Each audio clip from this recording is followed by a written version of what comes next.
हरे कृष्णा। राधे राधे। आप सभी का स्वागत है मेरे YouTube चैनल श्री राधा माधव रसामृत में। आज के वीडियो कार्तिक मास महात्म्य के अध्याय 20 की है। तो आइए आज की कथा शुरू करते हैं, पर हम उससे पहले प्रणाम करेंगे गणपति जी को। मंगलकारी देव तुम, मंगल करो गणेश, जगवंदन तुम्हारे करें, काटो सबका क्लेश। बोलो गणपति महाराज की जय। गुरु वंदना करते हैं। ना तो घर की सुध है, ना कोई रिश्तादार, सेना सतगुरु साहिबा, अलख जगत परवार। बोलो गुरु महाराज की जय। कथा शुरू करते हैं।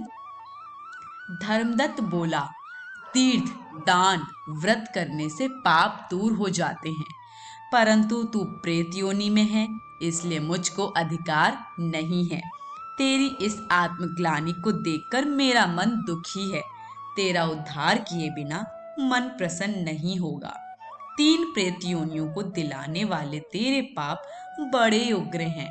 प्रेत योनि निंदित हैं, जो थोड़े पुण्य से नहीं छूटेंगे। अतः इस जन्म में जो मैंने कार्तिक का व्रत किया है, इसके पुण्य के आधे फल से तू श्रेष्ठ गति को प्राप्त हो। यज्ञ, दान और तीर्थ यात्रा ये कार्तिक के व्रत की बराबरी नहीं कर सकते हैं। नारद जी बोले। यह कहकर धर्मदत्त ने द्वादशाक्षर मंत्र का उच्चारण करके जो मिला हुआ जल पुनः उसके ऊपर छिड़का, सो प्रेत योनि छूट गई। जलती हुई अग्नि के समान दिव्य रूप धारण कर वह ब्राह्मण को प्रणाम कर हर्षित वाणी से बोली, हे द्विज श्रेष्ठ, तेरी कृपा से मैं नरक से छूटी। पापों में डूबी हुई मुझको आप निश्चय नौका रूपी हो। नारद जी बोले।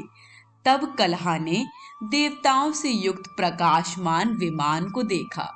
पुण्यशील और सुशील नामक विष्णु के द्वारपालों ने कलहा को श्रेष्ठ विमान में बैठाया। धर्मदत्त ने विमान को विस्मय पूर्वक देखा और फिर उन गणों को देखकर धरती पर गिरकर प्रणाम किया।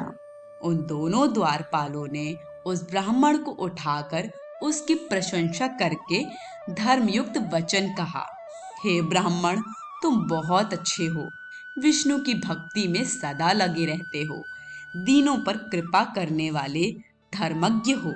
तुमने बचपन से लेकर जो कार्तिक व्रत किया, उसका आधा फल देने से कलहा के पूर्व जन्म के पाप नष्ट हो गए हैं। तुम्हारे स्नान के फल देने से इसके पाप मिटे और हरि का जागरण आदि करने से इसे विमान मिला। नाना प्रकार के भोगों को भोगने अब बैकुंठ को जा रही है। तुमने जो दीप दान किया था, उससे इसे तेज मिला, और तुलसी के पूजन तथा कार्तिक के व्रत से जो तुमने इसको पुण्य दिया था, सो यह विष्णु के समीप जाती है, और तुम भी इस जन्म के अंत में परिवार सहित बैकुंठ को जाओगे।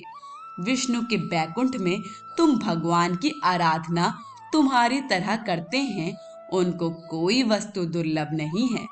उत्तानपाद के पुत्र ध्रुव को जिन्होंने निश्चल पद दिया, जिनका नाम लेने से मनुष्य उत्तम गति को प्राप्त होते हैं, जिस प्रकार ग्रह के द्वारा पकड़ा हुआ गजराज मुक्त होकर भगवान के समीप गया, तुमने भी विष्णु भगवान का जो आराधन किया है, सो कई हजार वर्ष तक अपनी स्त्रियों सहित भगवान के सानिध्य में निवास करोगे।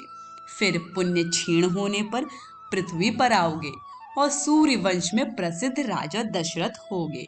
यही दोनों स्त्रियां तुम्हारी रानियां होंगी, और तीसरी यह कलहा भी आधे पुण्य की अधिकारिणी तुम्हारी एक स्त्री कैकेयी होगी।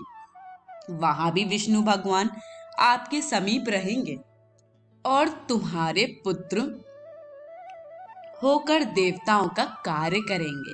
तुम्हारे इस कार्तिक व्रत से यज्ञ, दान और तीर्थ कोई अधिक प्रभावी नहीं है। हे विपेंद्र, तुम धन्य हो जो तुमने विष्णु भगवान को प्रसन्न करने वाला व्रत किया है, जिसके आधे फल के मिलने से ही कलहा हमारे साथ विष्णु लोक को प्राप्त कर रही है। आज की कथा यहीं समाप्त होती है। आगे की कथा हम आगे आने वाली वीडियोस में श्रवण करेंगे। वीडियो पसंद आई हो तो लाइक शेयर ज़रूर करिएगा और चैनल को सब्सक्राइब करना बिल्कुल मत भूलिएगा। सभी को हरे कृष्ण, राधे राधे।